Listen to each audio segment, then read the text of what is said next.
Shalom bien-aimé. Alors, comme je disais tantôt, n'est-ce pas, nous sommes en train de parler sur le sujet de la polygamie. Et on se demandait est-ce que la polygamie était proscrite pour nous en tant qu'enfant de Dieu.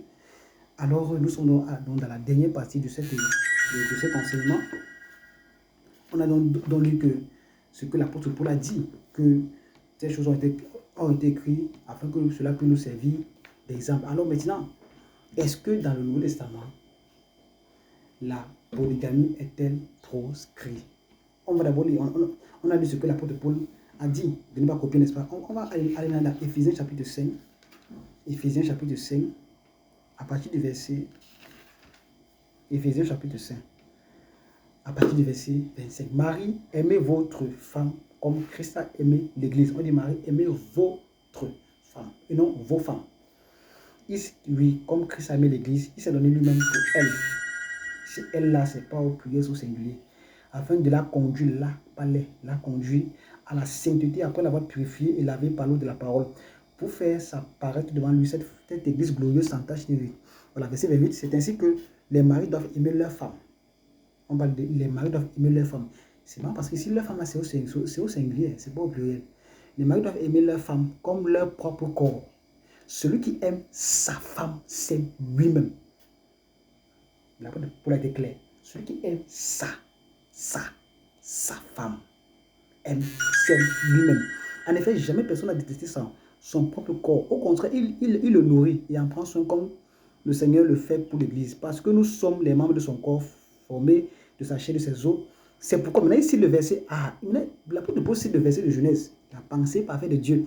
C'est pourquoi l'homme quittera son père et sa mère et s'attachera à sa femme. Et les deux ne feront qu'un. On a dit les deux. Il n'y a pas les trois, il n'y a pas les quatre, il n'y a pas les cinq, il n'y a pas les six, il n'y a pas les sept, il n'y a pas les huit, il n'y a pas les neuf. Les deux feront qu'un. L'instruction de l'apôtre Paul à l'église de Christ. L'instruction de l'apôtre Paul à l'église de Christ. Les deux ne formeront qu'un et non deux. Oh, bien-aimé dans le Seigneur. Aujourd'hui, nous voyons même dans nos églises des mariages polygamiques être célébrés.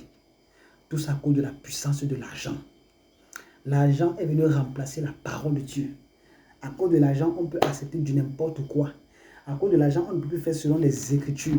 L'argent ne va jamais remplacer la parole de Dieu. On ne peut pas encourager ce qui est faux. On doit encourager ce qui est vrai. Maintenant, il y a un cas. Une personne qui a cru étant déjà polygame, doit-il se séparer de ses autres femmes? Beaucoup de personnes posent cette question. Je vais être honnête avec vous. Les Écritures n'ont pas répondu clairement par rapport à cela. Mais l'apôtre Paul toujours donne un élément qui me tique toujours.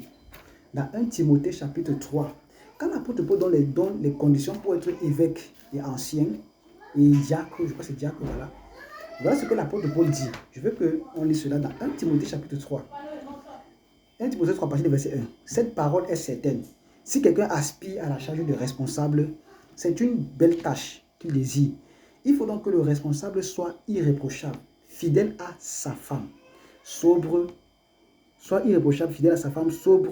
réfléchi, réglé dans sa conduite, hospitalier, capable d'enseigner. Il ne doit pas être buveur, violent ni attiré par le gain, mais au contraire doux, pacifique et désintéressé. Il faut qu'il dirige bien sa propre maison et qu'il tienne ses enfants dans une entière soumission et dans un entier respect. Dans d'autres versions, ici, il est écrit, là où c'est dit fidèle à sa femme, on dit mari d'une seule femme. Je crois que c'est répété aussi avec les diacres. Les diacres aussi, eux aussi doivent être responsables, n'avoir qu'une parole et ne pas s'adonner aux boissons ni attirés par le gain. Ils doivent garder le mystère de la foi avec une conscience pure. Oui, qu'on les mette d'abord à l'épreuve, qu'ils exercent ensuite leur ministère, s'ils sont sans repos. De même, les femmes doivent, voilà, excusez-moi. Oui, je crois que, oui, il y a un passage où il dit que même les diacres doivent être mariés d'une seule femme. En fait, c'est répété deux fois dans d'autres versions. Excusez-moi, je vais prendre une autre version. On va prendre une seconde. Une version de seconde. J'espère que j'ai ça ici. Pour que ça soit clair pour chacun d'entre nous. On va laisser la version, la seconde 21. On prend ça à partir du téléphone. Voilà, on va prendre 1 Timothée 3 pour que ça soit clair pour tout le monde. Qu'on ne dise pas que c'est moi qui dis, mais qu'on dise les Écritures, bien aimé. Voilà, excusez, 1 Timothée 3.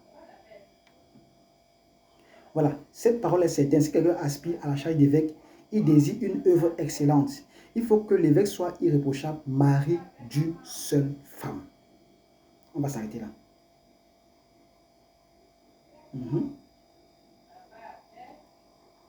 Voilà, verset 12. Voilà, c'est verset 12. Ok. Verset 12. Les diacres doivent être mariés d'une seule femme et diriger bien leurs enfants et leur propre maison. En fait, pourquoi cette précision de marier d'une seule femme? Pour moi, je crois que ça veut dire qu'il y avait des personnes dans l'église qui avaient plusieurs femmes, qui étaient déjà mariées, qui avaient cru et qui avaient plusieurs femmes. Mais on n'a jamais dit dans la Bible qu'il devait se séparer de ses femmes. Mais il ne pouvait pas aspirer à une charge dans l'église, si je m'en tiens au propos de l'apôtre Paul.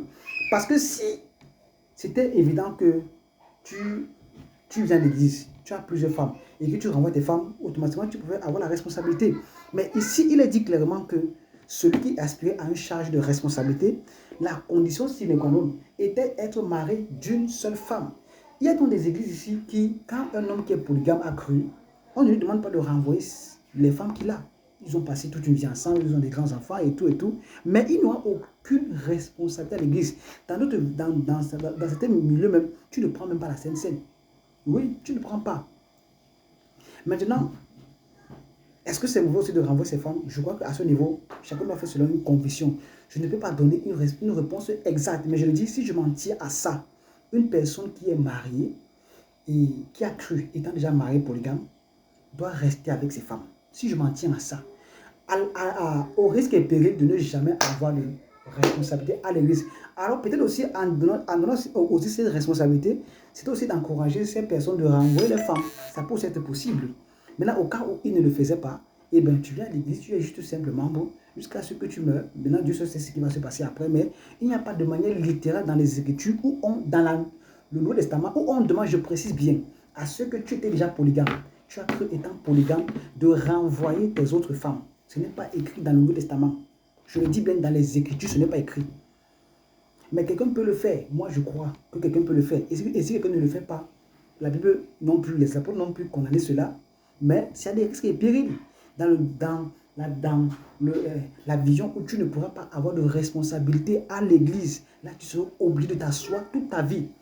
Donc, voici la seule condition, entre guillemets, si vous voulez, pour une personne qui est polygame, qui est à l'église, qui vient avec ses femmes, qui est polygame, qui les a épousées. La Bible n'a pas dit renvoie-les automatiquement, sinon tu vas partir en enfer. La Bible n'a pas dit cela. Bien vrai que Dieu considère la première femme, ça c'est clair, c'est biblique, mais c'est une volonté permissive, c'est une chose qui est arrivée. Mais tu ne pourras pas avoir la responsabilité à l'église. Ça c'est clair. Voilà ce que dit les Écritures. Donc pour ce sujet, je crois qu'il est important que nous puissions donc comprendre la parole de Dieu. La parole de Dieu n'encourage pas un chrétien à aller prendre plusieurs femmes. Si tu le fais, ça veut dire que tu veux juste satisfaire tes désirs. Ça n'a rien à voir avec la volonté de Dieu. Nous devons aller dans la volonté parfaite de Dieu, où Dieu a toujours voulu que l'homme épouse une seule femme. Et si je m'en tiens encore à ce verset qui dit que Dieu ne tient pas compte des temps d'ignorance, il est aussi fort probable qu'une personne qui soit polygame, qui a cru dans un foyer, dans un mariage polygamique, il est fort conscient que Dieu ne pourra pas le traiter avec rigueur si peut-être il ne renvoie pas ses femmes. Peut-être que bon, on ne connaît pas trop. Vous savez, un papa qui a pris 60, c'est un exemple qui a 70 ans, qui a vécu déjà 40 ans avec ses femmes. Si tu les renvoies, c'est pour qu'elles aillent où? Bon, peut-être il peut les garder, mais ne plus avoir des rapports avec elles. Mais c'est aussi les exposer. Alors, à ce niveau, je crois que tout est une conviction personnelle. À ce niveau, si toi, tu as cru dans un foyer polygamique, je ne précise bien pas que toi qui vas te marier, et que, est-ce que tu dois renvoyer ta femme pour ne pas les renvoyer? Le conseil que je te donne, c'est que va demander directement au Seigneur. Mais je peux te dire une chose, c'est que il n'y a pas d'instruction claire dans le Nouveau Testament où on demande de renvoyer ses femmes. Non, ça n'existe pas. J'ai pris un verset où c'est clairement dit que si tu veux avoir la responsabilité, tu dois être marié d'une seule femme. Ça veut dire que probablement, il y avait des personnes qui avaient plusieurs femmes dans l'église, mais ces gars ne pouvaient pas avoir la responsabilité. Alors, jugez en vous-même. Combien de personnes dans nos églises où ils sont anciens polygames? On connaît qu'ils sont polygames, mais ils sont anciens. On connaît qu'ils ont plusieurs femmes, mais ils sont assis là, anciens, parce qu'ils ont de l'argent. Parce qu'ils ont de l'argent, frère. L'argent ne peut pas remplacer la parole de Dieu. On ne peut pas acheter le salut. Les hommes se trompent vraiment. Quand je vois beaucoup de personnes là qui se marient aujourd'hui avec plusieurs femmes à l'église, je me demande comment ils vont faire le jour du jugement devant Dieu. Vont-ils prendre cet argent, donner ça à Dieu, que bon Dieu, prends cet argent, comme je faisais ça dans le monde avec tes serviteurs, je veux aussi continuer avec toi. Quelle tromperie, frère. Et je vous dis, pasteur, arrêtez de tromper les gens. Vous, des faux pasteurs mendiants, voleurs, bandits. Excusez-moi l'expression. Arrêtez de mentir le peuple parce que vous voulez remplir vos poches. Dites-leur la vérité. S'ils partent, ce n'est pas vos brebis. Dites la vérité aux riches. Dites-leur la vérité, que Dieu est contre la polygamie. Dieu est contre qu'ils aient plusieurs femmes. Il faut dire la vérité aux gens. Moi, je vous dis la vérité, frère. Dieu est contre la polygamie. Ce n'est pas la pensée de Dieu. Ça apporte des problèmes. Il n'y a pas de foyer polygamique qui est tranquille. C'est impossible.